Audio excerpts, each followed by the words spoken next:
Seja muito bem-vindo ao programa Visão Parlamentar. Eu convido você a conhecer o que pensam e o que fazem os deputados estaduais mineiros. Neste programa eu converso com a deputada Andréia de Jesus, do PSOL, presidenta da Comissão de Direitos Humanos da Assembleia. Vamos falar da situação das comunidades vulneráveis depois que mineradoras não cumpriram o prazo para desativar barragens a montante em Minas. Também vamos falar das ameaças sofridas pela deputada durante visita a quilombos no norte de Minas. Entramos no mês da mulher e, é claro, vamos falar da reafirmação de lutas e conquistas femininas.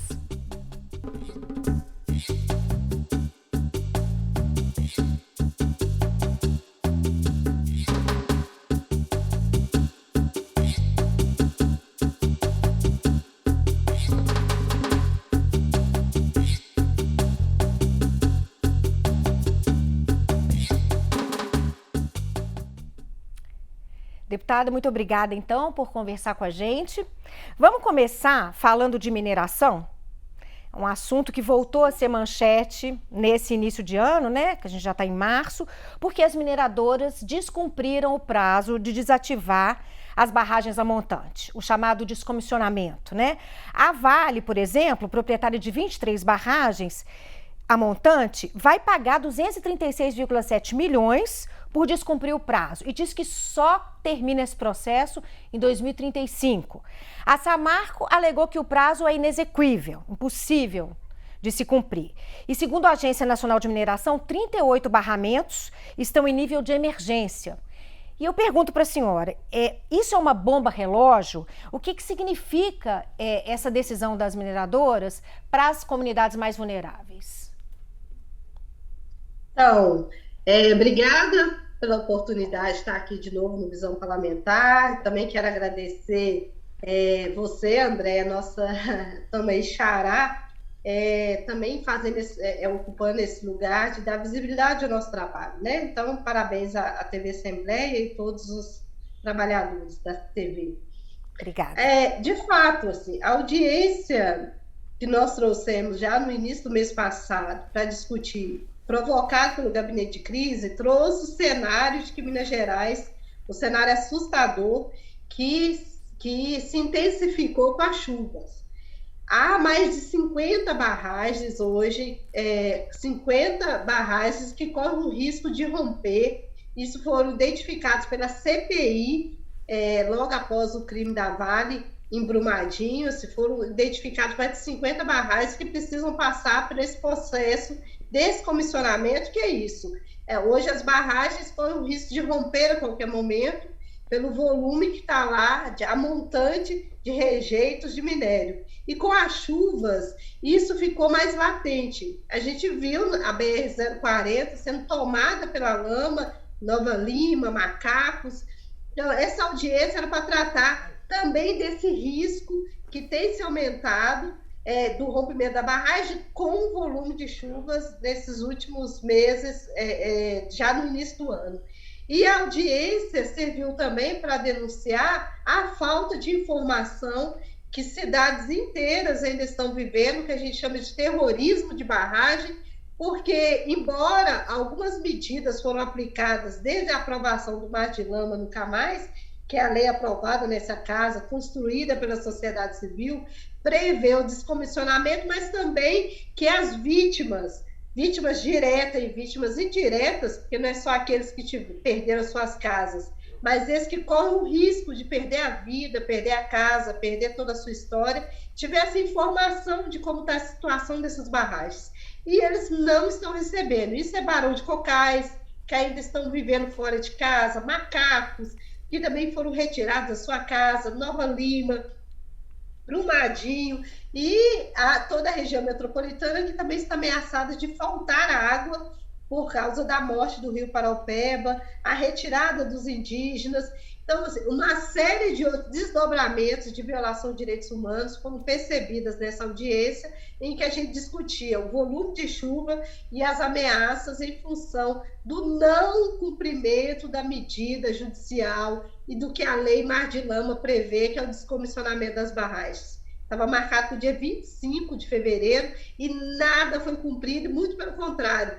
A senhora já citou aí a Lei Mar de Lama Nunca Mais, que foi aprovada pela Assembleia em 2019, e essa lei foi o cumprimento dessa lei foi criticado bastante nas audiências públicas da Comissão de Direitos Humanos e de outras comissões também. Eu queria que a senhora fizesse uma avaliação para a gente do cumprimento dessa legislação.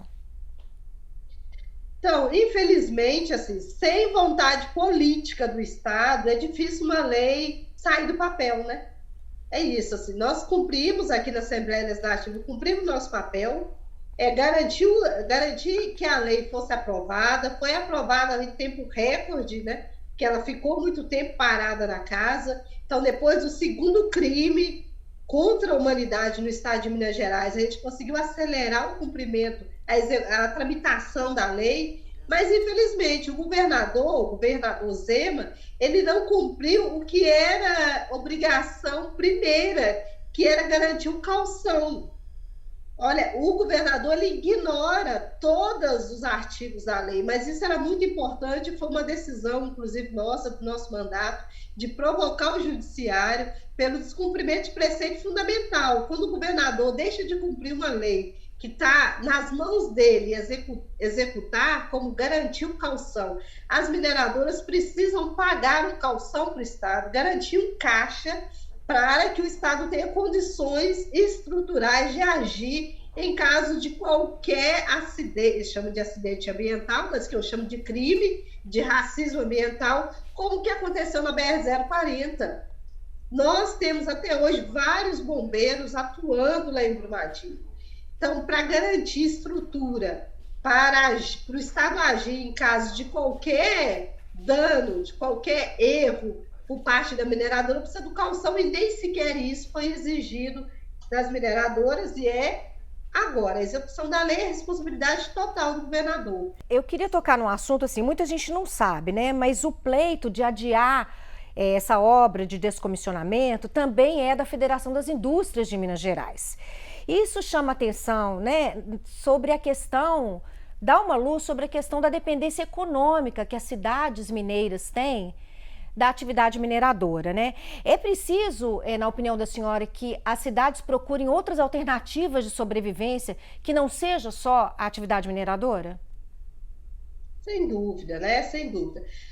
A participação da federação nesse debate não demonstra só uma dependência econômica, né? Mas decisões políticas são tomadas por pessoas que têm interesses econômicos sobre, principalmente, atividades que causam dano ao meio ambiente, né? Nós estamos falando da capitalização e financiarização da mineração, que é um outro debate importante fazer na Assembleia, importante fazer no estado de Minas Gerais, que hoje as mineradoras vivem muito mais da especulação no mercado financeiro internacional, porque de fato da exploração do minério, né? Isso é importante a gente debater, que quem determina agora a exploração de minério é quem investe em bolsa de valores.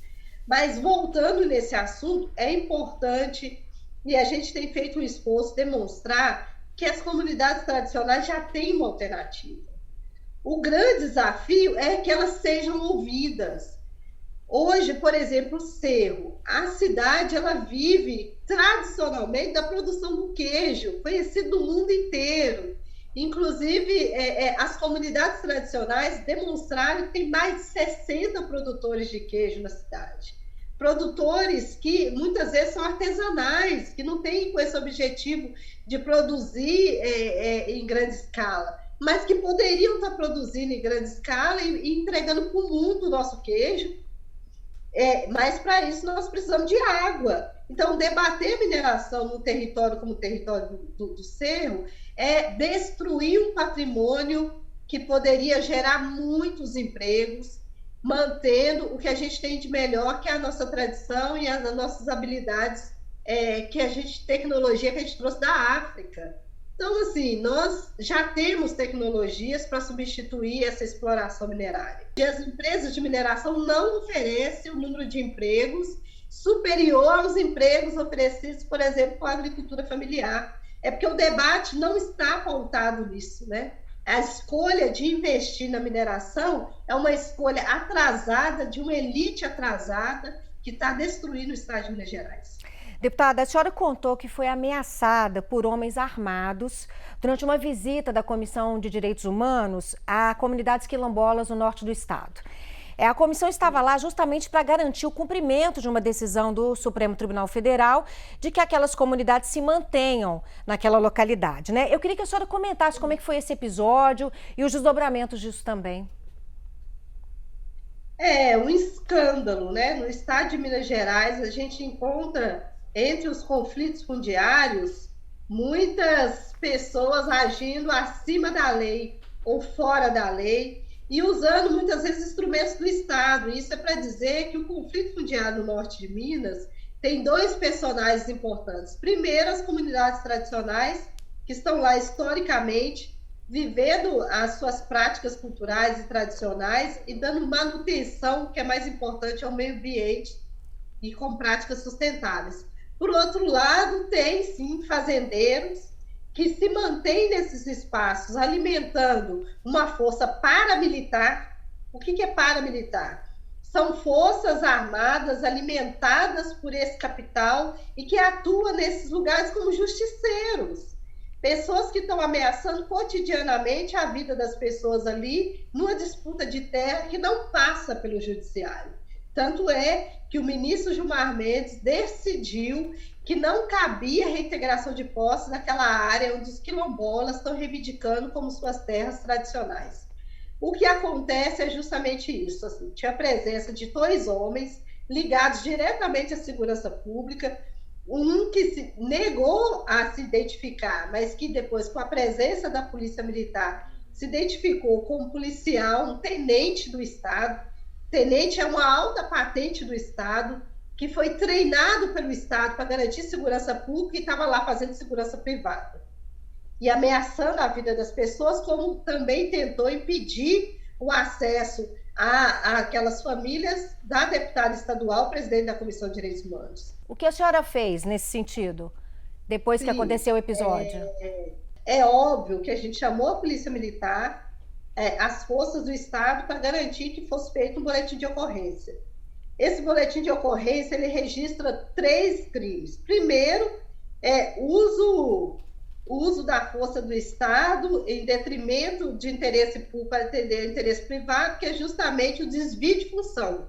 Isso é crime e responde na esfera administrativa, mas também na esfera penal. Outro é desacato. Hoje eu atuo com a presença cotidiana da Polícia Militar, que garante a minha segurança, porque eu estou ameaçada durante todo o mandato, e as ameaças só têm se intensificado. Ele desacatou também policiais, porque ele se recusou a se identificar, e principalmente atrapalhar ou tentar impedir a atividade parlamentar e a atividade de fiscalização, que é o que a Comissão de Direitos Humanos estava fazendo ali. A gente está em março, né, mês da mulher, e uma oportunidade exatamente da gente reafirmar a luta e conquista das mulheres.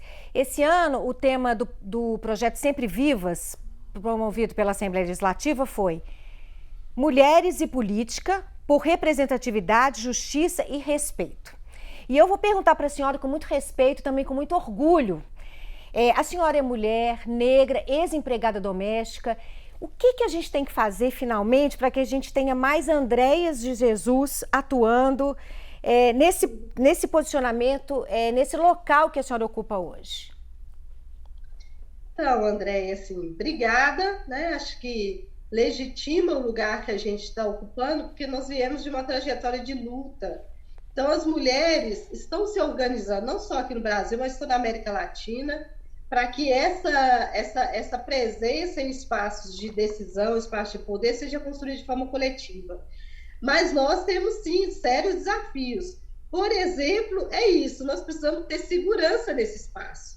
Infelizmente, tanto o processo de campanha, que hoje avança, tem uma legislação que vem avançando, garantindo a chapa para as mulheres, que precisa de fiscalização, porque os partidos acabam usando as mulheres como laranja, significa que põe o nome lá, mas na verdade quem faz campanha são os homens, né? Não são as mulheres.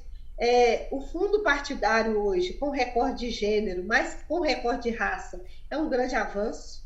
E nós sabemos também que a gente muitas vezes coloca o nome à disposição, mas não tem recurso financeiro.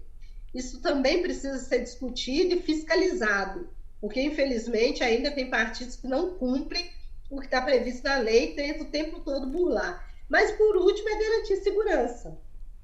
É importantíssimo. A Casa Legislativa tem que ser um espaço de segurança para que as mulheres possam atuar. O espaço da política precisa ser seguro. Então, nós precisamos discutir os regimentos internos que autoriza, por exemplo, deputados a atacarem ou incentivar ataques a parlamentares mulheres. Isso precisa ser revisto. Outra coisa é também que todo xingamento as mulheres, como já vivido aqui nessa casa pela deputada Marília Campos, por mim, por outros parlamentares, que qualquer xingamento seja visto como quebra de decoro. Então, essa permissividade que ainda está presente nos espaços legislativos, seja nas câmaras, na Câmara Federal, aqui, ela precisa de responsabilização, porque senão naturaliza que as mulheres fiquem ainda ocupando os lugares subalternos, e até mesmo como deputadas, né?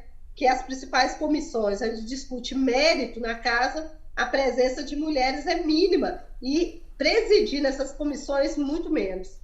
E por último, nós precisamos aqui na Assembleia também garantir que tenha mulher na mesa diretora.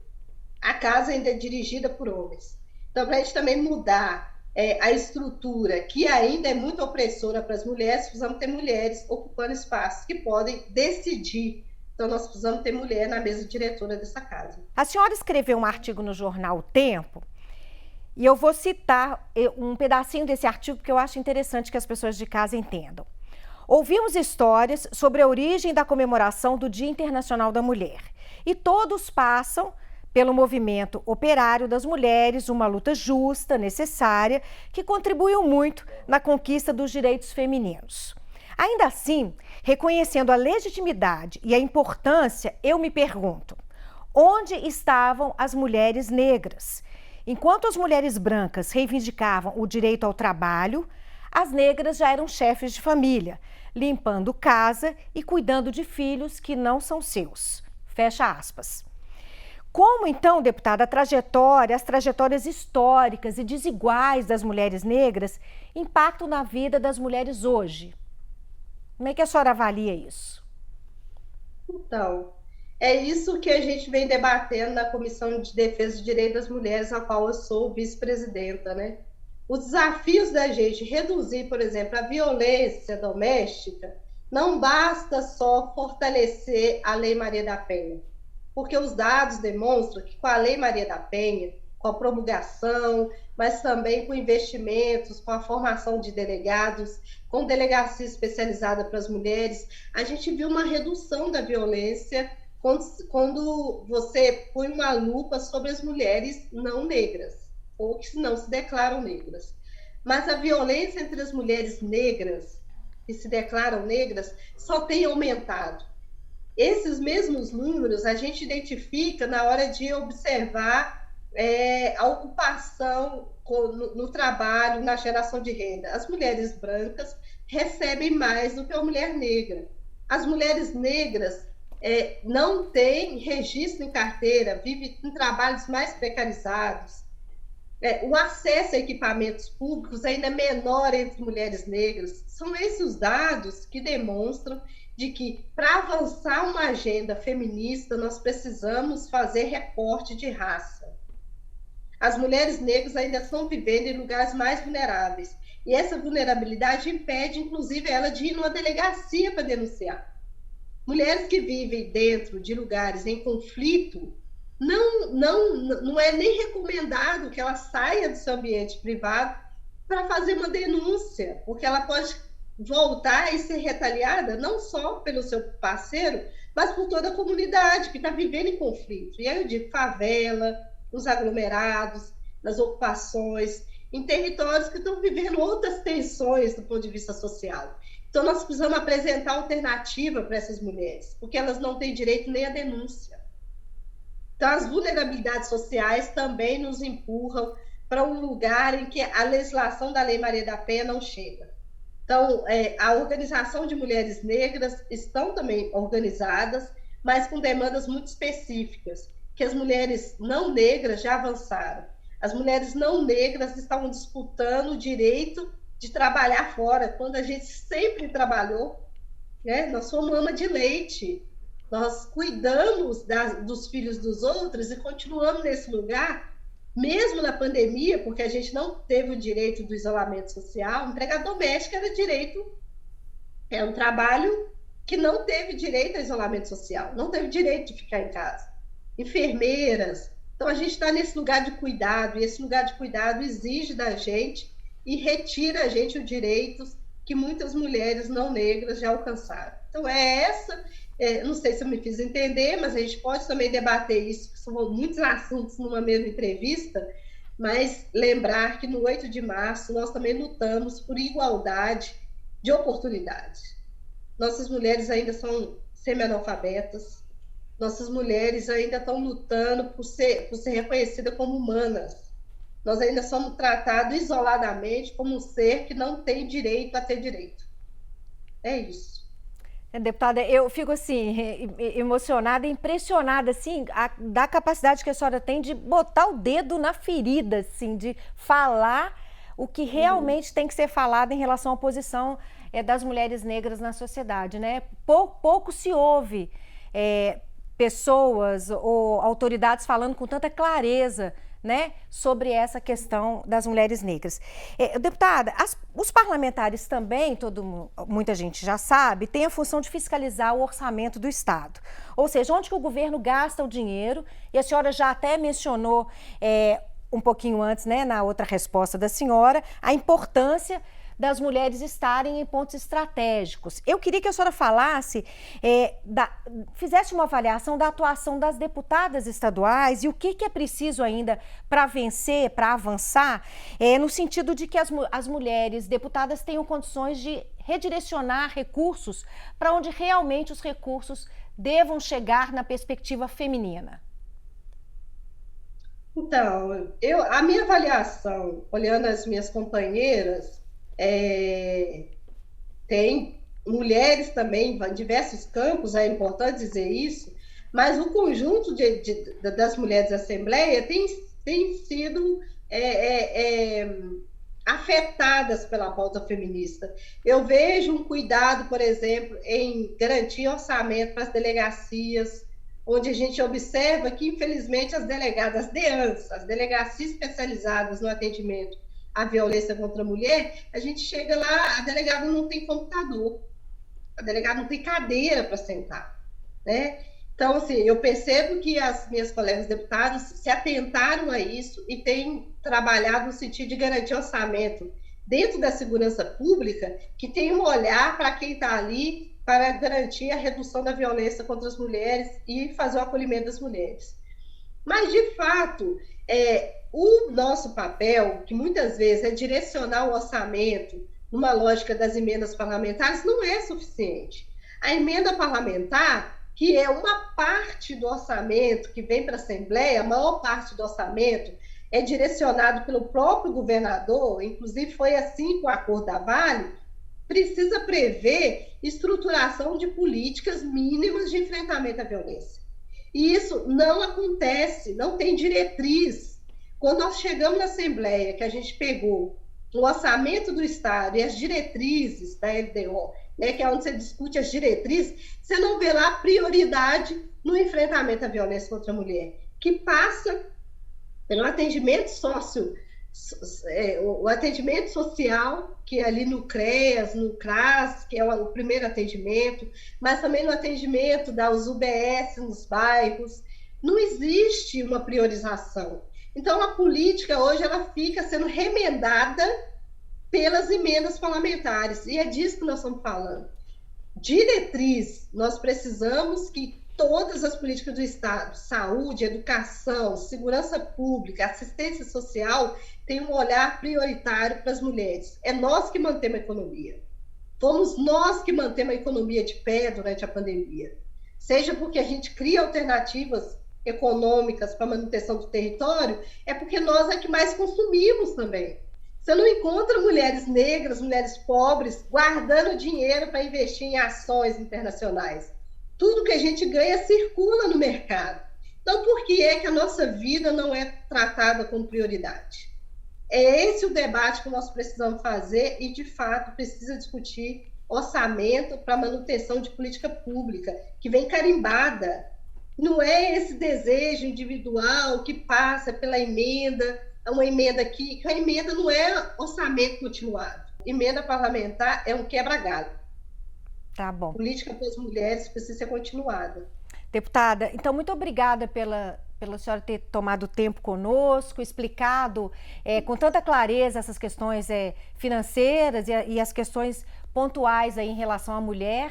Eu queria muito agradecer e te desejar um feliz dia, feliz mês das mulheres.